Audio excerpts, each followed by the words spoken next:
अंदर अगर हम देखें तो बहुत अच्छी वैकेंसीज है, डेट इज 1961, क्योंकि दिल्ली के अंदर बहुत सारी मिनिस्ट्रीज भी होती हैं, उसके अंदर एमटीएस की रिक्वायरमेंट पड़ती है, इसलिए एमटीएस की यहाँ पे वैकेंसीज सबसे ज्यादा दिल्ली में आपको देखने को मिलेगी। बाकी सभी स्टेट में भी आप देख सकते हैं, वेस्ट बंगाल में भी अच्छी वैकेंसीज है 542, उत्तर प्रदेश में भी 368 वैकेंसीज है। और इस तरीके से ओवरऑल आप देखेंगे 18 से 25 एज ग्रुप की बता रहा हूँ, महाराष्ट्र में 732 वैकेंसीज है।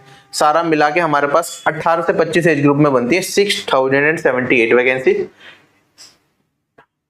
18 to 27 एज ग्रुप में भी अगेन दिल्ली में सबसे ज्यादा डेट इज 328, बाकी सारी मिला के 732 वैकेंसीज आपकी बनती है कैटेगरी वाइज और हॉरिजॉन्टल रिजर्वेशन वाइज भी आप यहाँ पे देख सकते हैं। हवलदार की वैकेंसीज तो पहले भी अवेलेबल थी, थोड़ा बहुत चेंजेस हुआ होगा।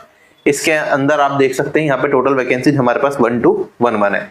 अच्छा, कुछ लोग पोस्ट प्रेफरेंस भरते टाइम, क्योंकि फॉर्म भरते टाइम में आपको एसएससी एमटीएस में पोस्ट प्रेफरेंस भरनी होती है, तो पूछ रहे थे सर डिटेल्ड वैकेंसीज तो हमारे पास नहीं है, हम पोस्ट प्रेफरेंस कैसे भरें? तो देखो इसमें ऐसा कुछ होता नहीं है, ठीक है। आप जहां रहते हो उस लोकेशन की आप प्रेफरेंस डालते हो, अगर आपकी उससे ज्यादा कट ऑफ चली जाती है तो आपको वो वाला स्टेट मिल जाएगा। अगर उससे कम कट ऑफ गई या दूसरे स्टेट की कट ऑफ क्लियर हो रही है आपके प्रेफरेंस के हिसाब से, तो आपको वो मिल जाता है। तो इसमें वैकेंसीज कितनी भी हो, जब आप प्रेफरेंस भरते हो कोई मैटर करता नहीं है, क्योंकि जितनी भी पोस्ट एलोकेशन होती है जिस भी डिपार्टमेंट में जाओगे आप, वो रैंडम होता है।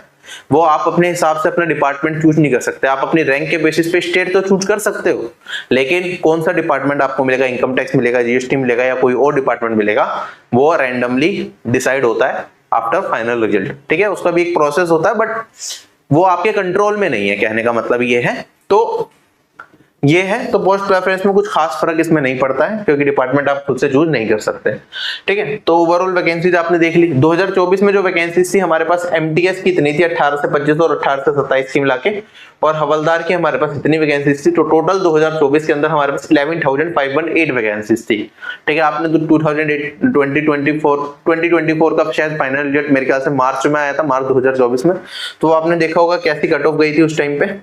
इस बार हम देख रहे हैं पैटर्न में थोड़े बहुत चेंजेस देखने को मिल रहे हैं, जैसे कि स्टेनो का पेपर हुआ या फिर सिलेक्शन पोस्ट का पेपर हुआ, तो उसके बेसिस पे अगर वैसी चीजें चलेंगी, जीके में इन्होंने फिर से इसके अंदर लेवल में थोड़ा बहुत चेंजेस किया, तो there can be some impact. बाकी अगर आपको कंपेयर करना है इसके पेपर को एमटीएस को, तो आप किससे करेंगे? सिलेक्शन पोस्ट का जो मैट्रिकुलेशन लेवल का पेपर था उससे कंपेयर कर सकते हैं, हालांकि उसके अभी तक आंसर की एसएससी ने रिलीज नहीं करी है, ठीक है।